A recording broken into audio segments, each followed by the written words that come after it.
नमस्कार मित्रहो, दर्या फिरस्तीच्या या खास सादरीकरणात तुम्हा सगळ्यांचं स्वागत आहे। सगळ्यात आधी नमस्कार महाराष्ट्राचे आराध्य दैवत असलेल्या छत्रपती शिवाजी महाराजांना। सह्याद्रीबद्दल त्यांच्या मनात किती प्रेम होतं हे तर सगळ्यांना माहितीच असतं, पण कोकण भूमीच्या सामरिक व्यापारी महत्त्वालाही त्यांनी ओळखलं होतं। त्यामुळे आज कोकणात जो काही आपल्याला किल्ल्यांचा विविध गोष्टींचा इतिहास पाहायला मिळतो त्याच्यामागे त्यांचीही कामगिरी आहे हे आपण लक्षात घेतलं पाहिजे। एक बॅकपॅकर फोटोग्राफर म्हणून भटकंती करायची मला आवड होती आणि खूपदा रेवसला यायचं भाऊच्या धक्क्याहून लॉन्च पकडून आणि मग नंतर मोटरसायकलवरनं या भागात हिंडायचं, दिवेआगरला जायचं, मुरुडला जायचं, जंजिऱ्याला जायचं असं मी करत असे। परंतु जेव्हा IIT मुंबईत असताना मी कोकण भूमीकडे एक प्रोजेक्ट म्हणून पाहू लागलो आणि मी आणि माझा विदर्भातनं आलेला मित्र अमोल ठाकूर यांनी जेव्हा कोकणाबद्दल अभ्यास करायला सुरुवात केली तेव्हा लक्षात आलं की या भूमीला जवळजवळ 2-2.5 हजार वर्षांचा लिखित इतिहास आहे आणि हा इतिहास लोकांसमोर मांडला गेला पाहिजे हे खूप महत्त्वाचं आहे असं आम्हाला दोघांनाही वाटलं। हे मला जाणवलं कधी तर जेव्हा मी विजयदुर्ग किल्ला पाहत होतो तेव्हा तिथे एक कुटुंब पर्यटनासाठी आलं होतं आणि त्या लहान मुलाला किल्ला पाहण्याची खूप इच्छा होती, पण त्याचे वडील म्हणाले की इथे तर सगळी पडझड झालेली आहे, इथे पाहण्यासारखं काहीच नाही आणि ते त्याला ओढून तिथनं घेऊन जाऊ लागले। तर अशा प्रकारे पर्यटनाचं बाळकडू आपण आपल्या पुढल्या पिढीला देत असतो। त्यामुळे ही सगळी माहिती योग्य स्वरूपात डिजिटली मल्टीमीडियाच्या माध्यमातून जगभर पोचावी आणि लोकांना त्याच्यामागचा इतिहास जाणून घेता यावा म्हणून या प्रकल्पाला आम्ही सुरुवात केली आहे। समुद्राच्या ओढीने भटकंती करत राहणे कोणाला आवडणार नाही। पुरातन वास्तू आणि शिल्पांच्या साक्षीने हजारो वर्षांची सैर करायला कोणाला आवडणार नाही। नाळी पोफळीच्या बागांमध्ये ओल्या मातीतून चालता चालता किरणांची लपंडाव खेळायला कोणाला आवडणार नाही। पांढऱ्या शुभ्र वाळूच्या गालीच्यावर अनवाणी चालत राहण्याचा मोह कोणाला आवरला आहे।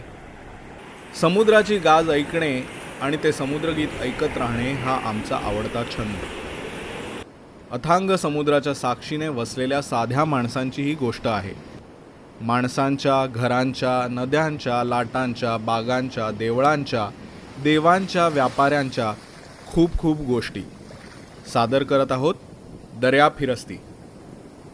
माझ्याबरोबर समुद्राच्या खऱ्या खोट्या बाता येतील, माझ्याबरोबर समुद्राच्या खऱ्या खोट्या बाता येतील, मला शोधत याल तेव्हा अनेक वळण वाटा येतील। मी जसा दिसतो तसा प्लीज मला पाहू नका, मी जसा दिसतो तसा प्लीज मला पाहू नका, फोटोज जर काढाल माझा तर त्यात फक्त लाटाच येतील। माझ्यामध्ये भिजायचं असेल तर फक्त किनाऱ्यावर उभे राहा, माझ्यामध्ये भिजायचं असेल तर फक्त किनाऱ्यावर उभे राहा, जेव्हा भरती येईल तेव्हा लाटा उठून स्वतः येतील। माझ्याबरोबर समुद्राच्या खऱ्या खोट्या बाटा येतील, मला शोधत याल तेव्हा अनेक वळण वाटा येतील। अथांग सागराच्या सान्निध्यात उभं राहिलेलं असताना कवी सौमित्रांच्या ओळी मला अनेकदा आठवतात। रेवसपासून तेरेखोलपर्यंत जवळजवळ 700 किलोमीटरची दर्या फिरस्ती करत असताना 100 ते 125 समुद्रकिनारे आहेत। काही पर्यटकांनी गजबजलेले तर थोडेसे आडवाटेवरचे। अशा ठिकाणी जाऊन रुपेरी वाळूचा स्पर्श, थंड पाणी, सागराने धरलेला ताल या सगळ्याचा अनुभव घेण्यात एक औरच मजा असते।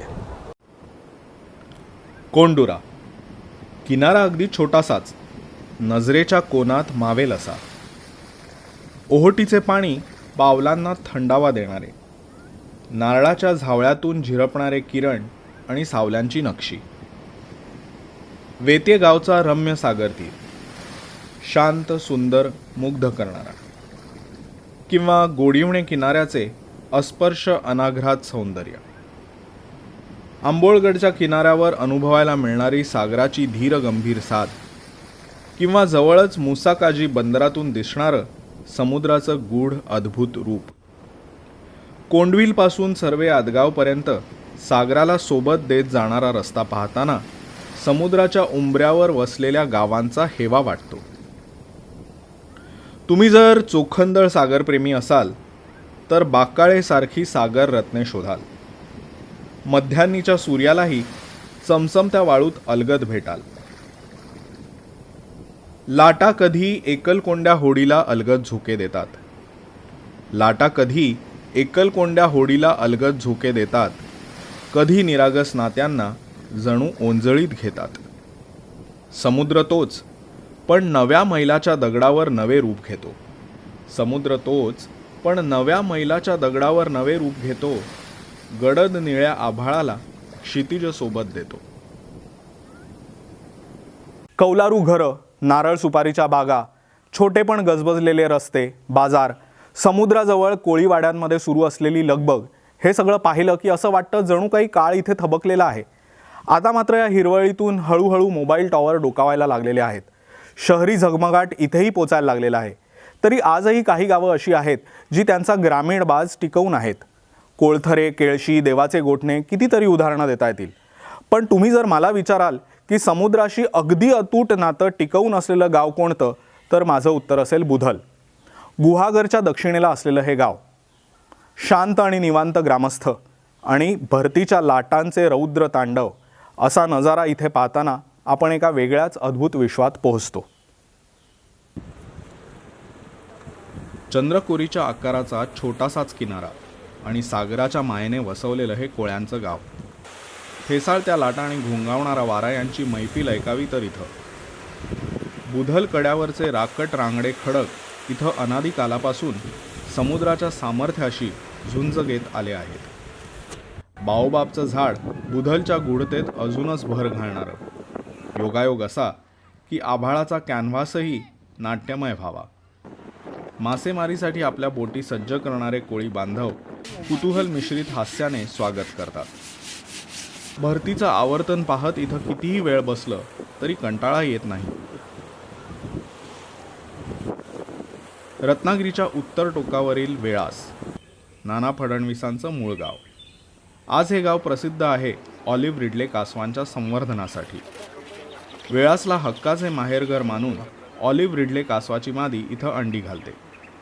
हॅचरीत संरक्षित केलेल्या अंड्यातून 45 ते 60 दिवसांनी पिल्ले बाहेर पडतात आणि मग समुद्र किनाऱ्यावरून काही मीटर्सचा प्रवास करून सागरात आपल्या आयुष्याचा श्रीगणेशा करतात. सह्याद्री निसर्गमित्र संस्थेने वेळासमध्ये लावलेल्या संवर्धनाच्या रोपट्याचा आता वृक्ष झाला आहे हे नक्की. समांतर रस्ते असलेलं आणि टुमदार घरांनी नटलेलं गाव म्हणजे दिवेआगर. माडांच्या बनात लपलेल्या या गावाला लांबलचक समुद्रकिनारा लाभला आहे. इथला अरबी मराठी शिलालेख गावाच्या प्राचीनत्वाचा दाखला देतो. सुट्टीच्या दिवशी मात्र इथं पर्यटकांची गर्दी असते. पॅरासिलिंग आणि जेट स्कीच्या थ्रिलचा अनुभव इथं काही प्रवासी घेत असतात. पण दिवेआगर अनुभवायचे असेल तर आयुष्याची गती धीमी करण्याची तयारी हवी. बुरोंडी येथे अपरांत देशाचा निर्माता श्री परशुरामाला नमन करायचं आणि हिरवळीत लपलेलं कोळथरे गाठायचं. श्री कोळेश्वराचा आशीर्वाद लाभलेलं हे गाव पाहताना डोळ्यांमध्ये प्रत्येक प्रतिमा आणि प्रतिबिंब साठवावंसं वाटतं. कोकणातल्या दृश्य संस्कृतीचा अनुभव घ्यायचा असेल तर इथल्या काही संग्रहालयांना नक्की भेट दिली पाहिजे. निसर्ग, कला, लोकजीवन यांचं छान दर्शन इथे आपल्याला पाहायला मिळतं. रत्नागिरीला थिबा पॅलेसमध्ये असलेलं संग्रहालय असेल किंवा रत्नागिरीतलं मत्स्य संग्रहालय असेल, त्याच्यानंतर कोलाडजवळ असलेलं घोणे काष्ठशिल्प संग्रहालय असेल, अशी बरीच संग्रहालय आहेत. आता मी तुम्हाला घेऊन जाणार आहे मुंबईपासून फार दूर नसलेल्या आवास गावात करमरकरांचं शिल्प संग्रहालय आहे तिथे. मातीत घडवलेली शिल्प हाडामासाच्या माणसांइतकी बोलकी असू शकतात का? पद्मश्री पांडुरंग विनायक करमरकर यांचं सासवणे येथील संग्रहालय पाहिलं की मातीत प्राण ओतणारी प्रतिभा स्तिमित करते. माणसांच्या लकबींचे निरीक्षण आणि वास्तवदर्शी शैली यातून करमरकरांनी ही अद्भुत शिल्प घडवली. पण रिअलिझमच्या पलीकडे जाऊन कलात्मक मांडणीतही त्यांची कारिगिरी उठून दिसते. त्यांच्या शंखध्वनी, मत्स्यकन्या, हिरा कोळीण अशा अनेक मूर्तींना अनेक जागतिक पुरस्कार मिळाले आहेत. एक तुतारी द्या मज आणुनी, फुंकीन जी मी स्वप्राणाने, भेदून टाकीन सारी गगने, दीर्घतीच्या त्या किंकाळीने. कविवर्य केशवसुतांच्या अजरामर कवितेला मूर्त रूप मिळालं आहे मालगुंडच्या या स्मारकात. कृष्णाजी केशव दामलेंचं जन्मस्थान आता मराठी वाङ्मयाची पंढरीच झालंय. लोकमान्य टिळकांचे रत्नागिरीतील जन्मस्थानही आता संरक्षित स्मारक आहे. ज्या कौलारू घरात भारतीय असंतोषाचे जनक जन्मले ते ठिकाण पाहणे म्हणजे एक पर्वणीच, नाही का? लोकमान्यांच्या जीवनपटाची इथं झलक पाहणे हा प्रेरणादायी अनुभव असतो. रत्नागिरीत थिबा राजवाड्यात पुरातत्व विभागाने अनेक प्राचीन शिल्प जतन केली आहेत. विविध काळात कोकण कसे होते याबद्दल आपल्याला या मूर्ती बरंच काही सांगतात. समुद्राच्या पोटात दडलेल्या जीवसृष्टीची विलक्षण गोष्ट रत्नागिरीतील मत्स्य संग्रहालयात पाहायला मिळते. या बहुरंगी निसर्गसृष्टीत रमल्यानंतर समुद्री जीवशास्त्राबद्दल कुतूहल नक्कीच वाढते. कोकणामध्ये फिरायला यायचं तर इथले जलदुर्ग नक्कीच पाहिले पाहिजेत आणि यांच्यामध्ये बरंच वैविध्य आहे बरं का. बेटांवर असलेले सिंधुदुर्गासारखे किल्ले आहेत, जंजिऱ्यासारखे किल्ले आहेत, खाडीवर वसलेले जयगड, गोपाळगड असे किल्ले आहेत आणि किनाऱ्यावरचे किल्लेही आहेत. आणि काही किल्ले पोर्तुगीजांनी बांधलेले आहेत, काही मराठ्यांनी बांधलेले आहेत. जंजिऱ्याचा किल्ला सिद्दींनी बांधलेला आहे. आणि यात सगळ्यात महत्त्वाचं म्हणजे शिवाजी महाराजांनी बांधलेल्या 5 किल्ल्यांची मालिका आपण इथे पाहू शकतो. सुरुवात दक्षिणेला सिंधुदुर्गाकडून होते, त्याच्यानंतर सुवर्णदुर्ग, त्याच्यानंतर पद्मदुर्ग, त्याच्यानंतर कुलाबा आणि मुंबईजवळ असलेला खांदेरीचा किल्ला. या खांदेरीच्या किल्ल्याची गोष्ट आता मी तुम्हाला सांगणार आहे. कोकण किनारपट्टीवर पावसाळ्याचे आगमन झाले की समुद्राला उधाण येते.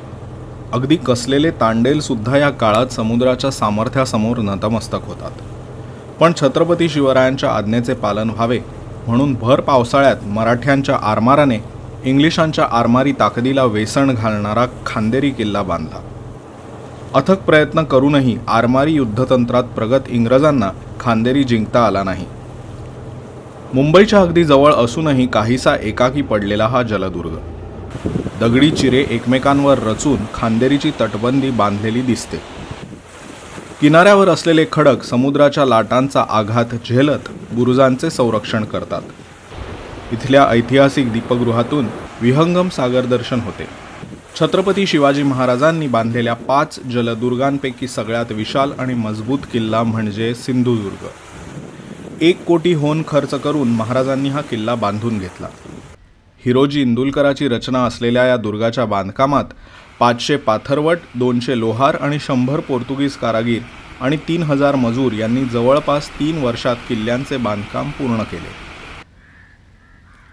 सिंधुदुर्गाचे एक खास वैशिष्ट्य म्हणजे इथं असलेले छत्रपती शिवाजी महाराजांच्या हाताचे आणि पावलाचे ठसे आणि शिवरायांचे धाकटे पुत्र छत्रपती राजाराम महाराज यांनी बांधलेले शिवरायांचे मंदिर श्री शिवराजेश्वर देवालय.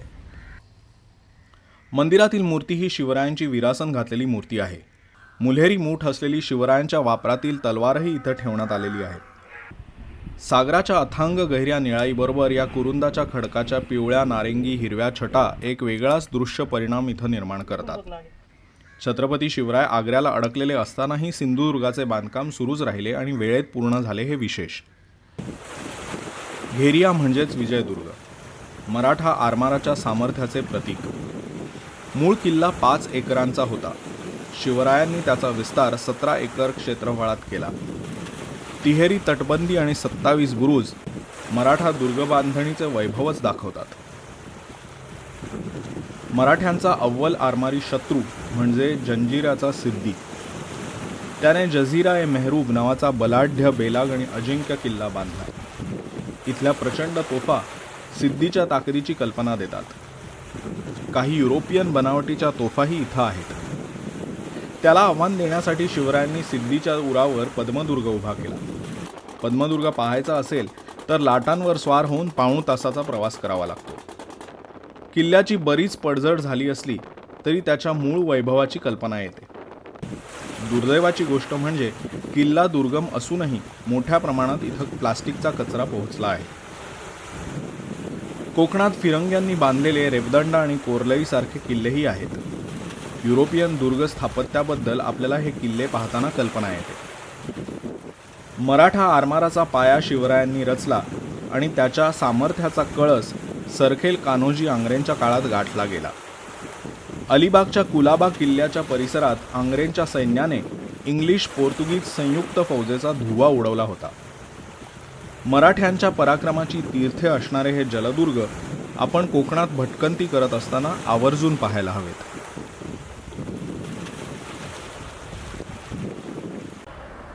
साधारणपणे पुरातत्व वारशाची किंमत जोखताना आपण तो किती पुरातन आहे, किती जुना आहे, किती प्राचीन आहे याचा विचार करत असतो. कोकणाच्या प्रदेशात जर आपण प्राचीन मंदिरांचा विचार केला तर कर्णेश्वर किंवा अंबरनाथचं शिवमंदिर यांच्या पलीकडे फारशी प्राचीन मंदिरं नाहीत. पण मुद्दा हा फक्त प्राचीनतेचा नाही. उत्तर मध्ययुगीन काळात, पेशवे काळातही इथे अतिशय सुंदर मंदिरांची निर्मिती झालेली आहे. खास करून लाकडी कोरीवकामात, लाकडी जोडकामात बांधलेल्या मंदिरांचं सौंदर्य तर अद्भुत आहे. अशा वेळेला या इथल्या वास्तुरचना शैलीचा अधिक अभ्यास होण्याची गरज आहे असं नक्कीच वाटतं. उदाहरणच द्यायचं झालं तर नागावजवळचं वंखनाथ मंदिर आहे शिवाचं, पण आतमध्ये कृष्णचरित्रातले प्रसंग घडवलेले दिसतात आणि दगडात अतिशय सुंदर कोरीवकाम आहे. आणि मराठ्यांच्या इतिहासाशी याचा एक जवळचा संबंध म्हणजे पुण्यश्लोक अहिल्याबाई होळकर यांनी या मंदिराचा जीर्णोद्धार 18व्या शतकाच्या शेवटाच्या सुमारास केला होता. बाहेरून नवे भासणारे पण 18व्या शतकाचा वारसा सांगणारे वंखनाथ देवालय, दगडात कोरलेली नक्षी आणि शिल्पकला आणि पूर्वेला बांधलेली सुबक पुष्करिणी, चौल या प्राचीन बंदरात बांधलेलं रामेश्वर शिवालय म्हणजे कोकणी स्थापत्याचा दिमाखदार मानबिंदू. या उत्तर मध्ययुगीन शैलीतील मंदिरांची दखल जॉर्ज मिशेलसारख्या विद्वानांनीही घेतली आहे. आसूतच्या व्याघ्रेश्वर मंदिरातील लाकडी बांधकाम एकही खिळा न ठोकता केलेलं आहे. या मंदिराची खासियत म्हणजे कालभैरव योगेश्वरीची अश्वारूढ मूर्ती इथे पाहता येते. तर गिरिये येथील रामेश्वर मंदिराची खासियत म्हणजे इथली भित्तिचित्रे.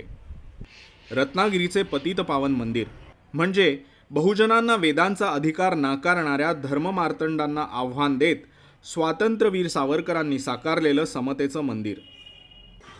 चालुक्य वंशीय कर्णराजाच्या काळात बांधलेलं कर्णेश्वर देवालय म्हणजे दगडात कोरलेलं भक्तिमय शिल्पकाव्यच.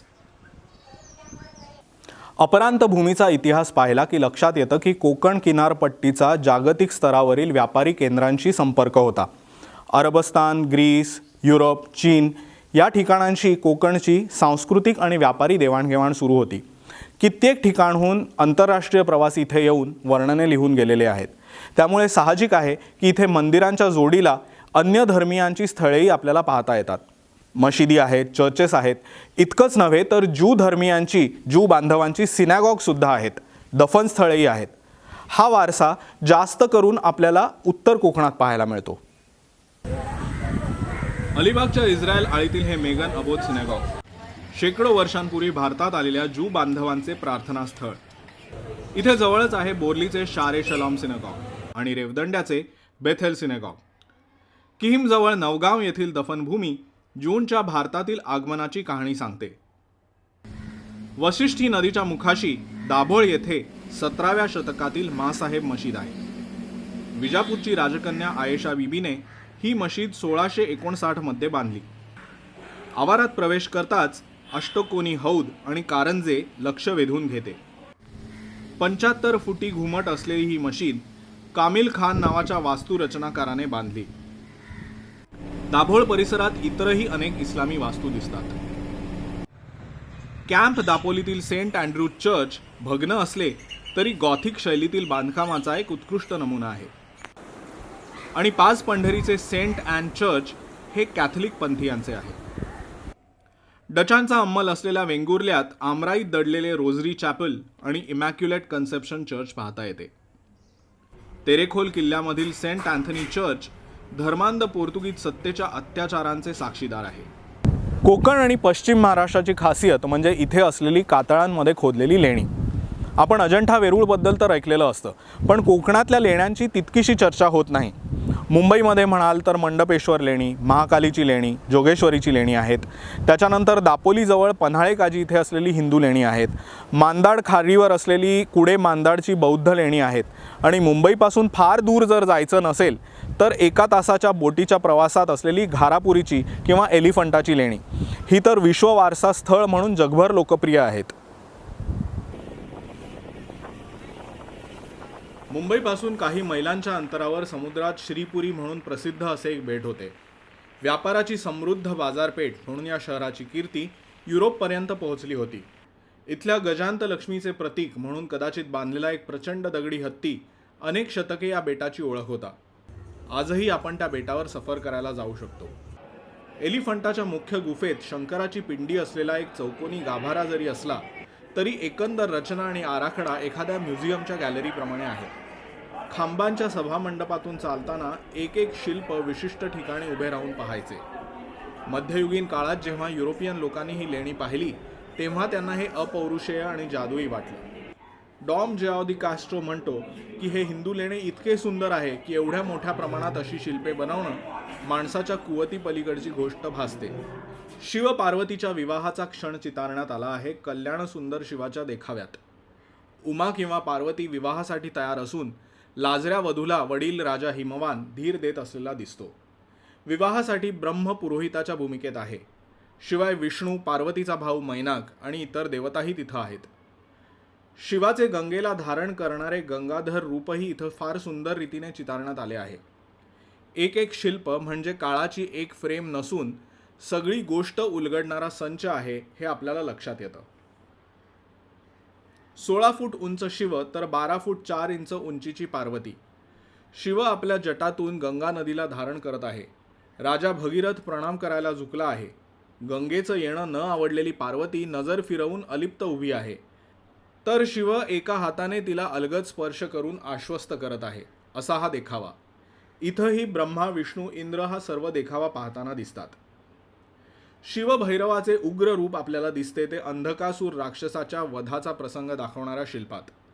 8 हातांची शिवमूर्ती हत्यारबंद आहे आणि लढाईत दिसणारी क्रोधित मुद्रा आपल्याला दिसते आहे.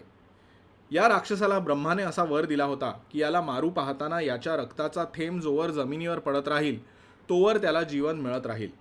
त्यामुळे त्याचे रक्त जमिनीवर पडू नये यासाठी एका हाताने वाडगा शिवाने धारण केलाय आणि देवी चामुंडा हे रक्त पिण्यासाठी तयार आहे. एकूण 8 हातांपैकी 5 तुटले आहेत. एका हातात मोठी तलवार आहे, एका हातात युद्धाची वर्दी देणारी घंटा, तर एका हातात अंधकासुराचा साथीदार असलेल्या नील हत्तीचे डोके पकडले आहे. शिवाच्या मस्तकावरील नागमुंडके आणि चंद्रकोर हे पाशुपत पंथातील रचनेचे वैशिष्ट्य मानले जाते. इथं खांद्यांवर मुंडक्यांची मालिकाही दिसते. हा सुंदर लिथोग्राफ आहे रॉबर्ट प्युझे नावाच्या एका ब्रिटिश चित्रकाराने काढलेला मुंबईतला देखावा. या जागेचे नाव आहे मॉन्टपेझिर किंवा माउंट पॉइंट्सर. इथं चित्रात एक चर्चही दिसतंय. मुंबईत ही जागा नक्की आहे तरी कुठं हे रहस्य उलगडायला आपल्याला जावं लागेल बोरिवली पश्चिमेला असलेल्या आयसी कॉलनी भागात. तिथं मंडपेश्वर गुफा नावाची शैव लेणी आहेत. 16व्या शतकात पोर्तुगीजांनी कान्हेरी आणि मंडपेश्वर लेण्यांवर कब्जा मिळवला आणि आपल्या धर्मप्रसाराचे काम इथून सुरू केले. या भागातला महसूलही आता चर्चच्या तिजोरीत भर टाकू लागला. या चित्रात दिसणारा क्रॉस ही फिरंग्यांचीच कामगिरी. इथल्या शिल्पांची नासधूस केली गेली. काही शिल्प भिंतीत चिणून व प्लास्टर घालून झाकली गेली आणि नटराज मूर्तीच्या समोरच्या भागात भिंत घालून नवा अल्टर बनवला गेला. गुफेच्या छतावर मॉनॅस्ट्री बांधण्यात आली. नीट पाहिल्यास या क्रॉसच्या वर उजव्या कोपऱ्यात आपल्याला उडत्या गंधर्वाप्रमाणे भासणारे एक शिल्प दिसते. इथलं नटेश शिल्प किंवा नटराजाचं शिल्प खूप मोहक आहे. शैलीचा विचार केला तर मला ते एलिफंटा आणि जोगेश्वरी लेण्यांच्या खूप जवळचं वाटतं. तांडव करणाऱ्या शिवमूर्तीला ब्रह्मा, विष्णू, कदाचित इंद्र आणि इतर यक्ष गंधर्व सोबत देत आहेत असं दिसतं. काहीशी दुर्लक्षित राहिलेली कुड्याची लेणी हा शिल्पकलेतील प्रतिभेचा अद्वितीय नमुना आहे. इथं 6व्या गुहेतील हत्तीची प्रतिमा प्रमाणबद्ध आणि रुबाबदार वाटते. विविध मुद्रांमधील बुद्धाच्या आसनस्थ प्रतिमा आणि 30हून अधिक शिलालेख या निर्मितीचा इतिहास सांगतात.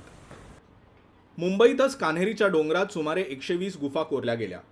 सुमारे 1200 वर्षांच्या कालावधीत इथं हिनयान, महायान आणि शेवटी वज्रयान पंथीयांनी कोरीवकाम केले. सातवाहन काळात या निर्मितीला सुरुवात झाली आणि शिलाहारांच्या काळापर्यंत बांधकाम सुरू राहिले. विविध लिपीतील शिलालेख कान्हेरीचे धार्मिक, सांस्कृतिक आणि व्यापारी महत्त्व अधोरेखित करतात. या ठिकाणी प्राचीन जलव्यवस्थापन बंधाऱ्याचे अवशेषही पाहता येतात. इसवी सनाच्या 2ऱ्या शतकापासून थेट 13व्या-14व्या शतकापर्यंत पन्हाळे काजी येथे हिंदू बौद्ध लेण्यांची निर्मिती झाली. कोडजाई नदीच्या परिसरात गर्द वनराईत दडलेली ही लेणी आवर्जून पाहायला हवी. इथलं गणेश शिल्प आणि गौर लेण्यातील लक्ष्मी, गणेश, सरस्वतीचे शिल्प प्रेक्षणीय आहे. मुंबईच्या अगदी जवळ एक स्तूप आहे असं सांगितलं तर होय. नाला सोपाऱ्याजवळ शूरपारक किंवा सोपाऱ्याचा स्तूप म्हणून हे ठिकाण प्रसिद्ध आहे. दिव्यवदन नावाच्या रचनेप्रमाणे असं सांगितलं जातं की स्वतः गौतम बुद्ध इथे येऊन गेले. अर्थातच कोणताही ऐतिहासिक पुरावा सापडलेला नसल्यामुळे याला एक दंतकथाच मानायला लागेल. पण सम्राट अशोकाच्या काळात घडवलेल्या शिलालेखाप्रमाणे असं नक्की सांगता येतं की या ठिकाणाला जवळजवळ 2300 वर्षांचा इतिहास आहे. कोकणात अशी अनेक छोटी छोटी पुरातन स्थळे आहेत. किल्ले आणि मंदिरे तर आहेतच, त्याच्याबरोबर वीरगळ आहेत, गद्धेगळ आहेत, समाधी आहेत, मकबरे आहेत आणि सगळ्यात महत्त्वाचं म्हणजे डोंगराच्या सड्यांवर कोरलेली प्रचंड आणि अद्भुत कातळशिल्पे आहेत. या कातळशिल्पांची रचना का झाली, कोणासाठी झाली, यांच्यामागे काही चित्रभाषा आहे का, या प्रश्नांची उत्तरं आजही अनुत्तरित आहेत. पण एक गोष्ट मात्र नक्की की कोकणच्या इतिहासाचा मागोवा घ्यायला आता आपण जवळजवळ 40,000 वर्ष मागे जाऊ शकतो. कशेळीच्या डोंगर सड्यावरचा हा अजस्त्र हत्ती आणि त्यात कोरलेली असंख्य चित्रे, विविध प्राणी आणि काही जलचरही. काय सांगत असतील ही चित्रे? कोकणात दर्याफिरस्ती प्रकल्पासाठी हिंडत असताना कोकणातील कातळशिल्पांबद्दल मला समजलं आणि त्याबद्दल उत्सुकता वाढली.